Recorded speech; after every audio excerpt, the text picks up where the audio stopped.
The velocity of a particle is given by equation v is equal to 2t square plus 5 centimeter per second.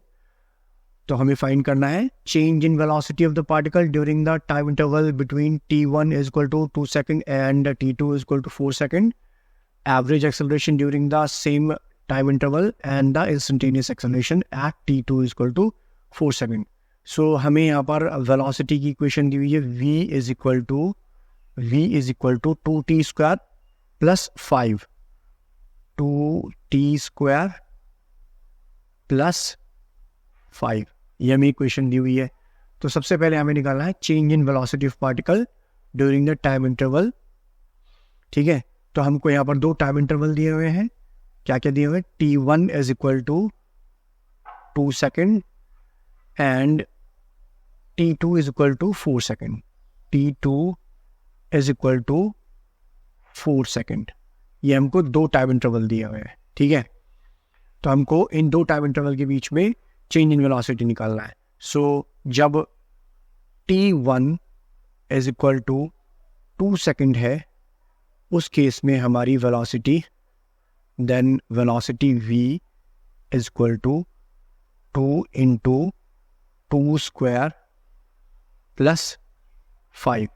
So v is equal to 2 into 2 to the 4 plus 5. So v is equal to, तो हम v1 ले लेते हैं. v1. So v1 is equal to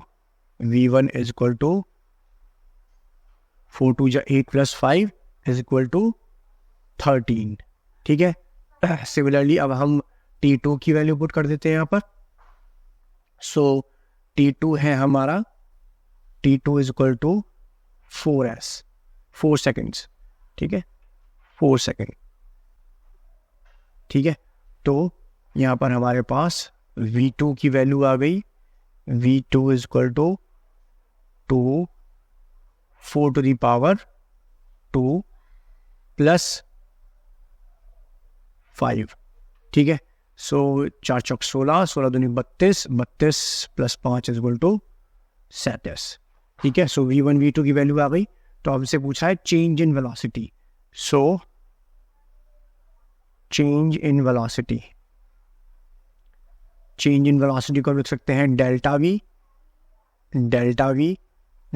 is equal to v2 minus v1, and that is 37 minus 13 is equal to 4 में से 3 गए, 7 में से 3 गए 4, और यहाँ पर 24 सेंटीमीटर पर सेकेंड.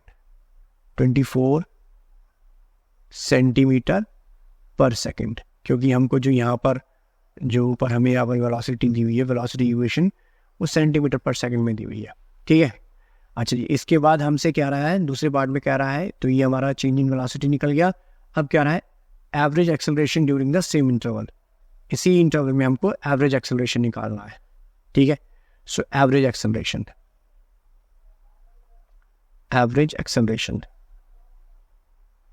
सो इसको हम लिख लेते हैं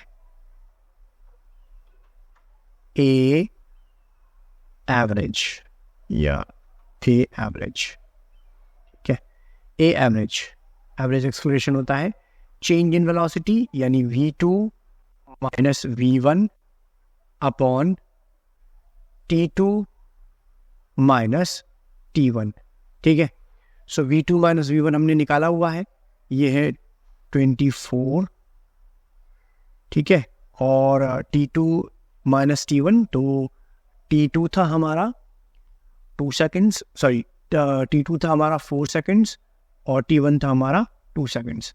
सो it becomes 24 upon two. So इसे हमने डिवाइड कर दिया, 2 से 24 को डिवाइड कर दिया. सो इट बिकम्स 12 सेंटीमीटर पर सेकेंड स्क्वायर. सो हमारा एवरेज एक्सेलरेशन ए एवरेज बिकम्स 12 सेंटीमीटर पर सेकेंड स्क्वायर. ठीक है, एवरेज एक्सेलरेशन आ गया। अब थर्ड चीज जो हमसे पूछ रहा है वो पूछ रहा है instantaneous acceleration at t2 equal to 4 second. हमसे इंस्टेंटेनियस एक्सेलरेशन पूछ रहा है। सो इंस्टेंटेनियस एक्सेलरेशन निकालने के लिए हमें क्या करना पड़ेगा, ये जो वेलोसिटी की इक्वेशन है इसको हम डिफरेंशिएट कर देते हैं, यानी v equal to 2t square plus 5 को हम डिफरेंशिएट कर देते हैं। सो इंस्टेंटेनियस एक्सेलरेशन, सो हमें पता है that acceleration is equal to d by dt of v, ठीक है। So acceleration is equal to d by dt of, acceleration की इक्वेशन क्या, वेलोसिटी की इक्वेशन हमें क्या दी थी, 2t square plus 5, 2t square plus 5, ठीक है। तो इसे हम डिफरेंशिएट कर देते हैं, v by D T of 2t square plus d by D T of 5, ठीक है। सो हमें पता है d by D X of x to the power a का डिफरेंशिएशन होता है a x to the power a minus 1। तो ये डिफरेंशिएट करने का फार्मूला है।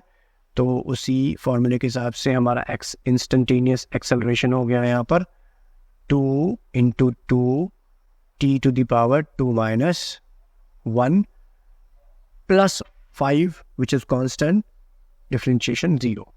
सो a is equal to 2 to 4t।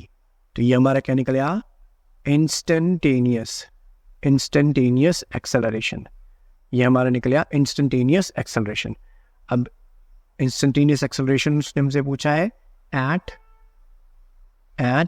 t2 is equal to 4 seconds, ठीक है। अब हम यहाँ पुट कर देते हैं a is equal to 4 into 4, then it becomes a is equal to 16 centimeter per second square. So ये हो गया हमारा थर्ड आंसर। Thank you.